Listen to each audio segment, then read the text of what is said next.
Jgħidula li fiha daqs nitfa' imma mbagħad terfa' piżijiet kbar. Din hija Tanisha Thornton, żagħżugħa ta' 14-il sena b'saħħitha ħafna u li qed tagħmel suċċess fl-isport tal-weightlifting.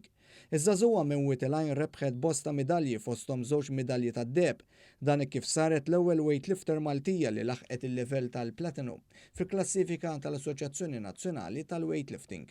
L-interess fuq din it-tfajla li min jaf kemm qatt nisimgħu iżjed biha wassalna biex inżuruha waqt it-taħriġ intensiv li tagħmel biex tkompli timraħ f'dan l-isport. Min missier jagħmel CrossFit, u CrossFit huwa magħmul minn gymnastics, weightlifting, athletics, hemm ħafna sports.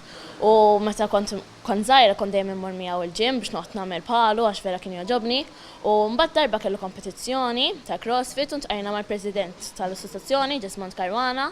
U konna tkellimna miegħu biex nibda niġi nitrenja hawnhekk u bqajt imbagħad malli ġejt għax vera ħassejtu li jsu l-isport għalija challenging u vera jogħġobni.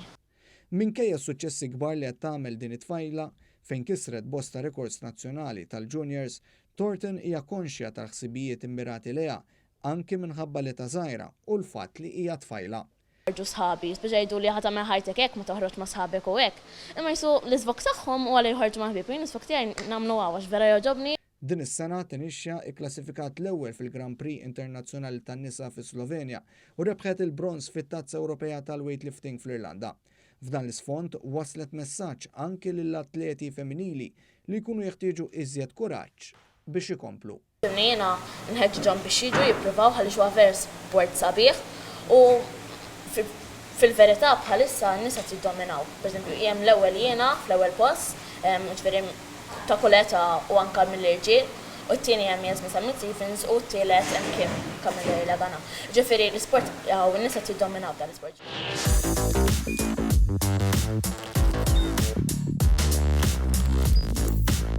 Idħol fuq one.com.mt u hemmhekk tista' tara l-programmi kollha li jxandru fuq One permezz ta' One Play.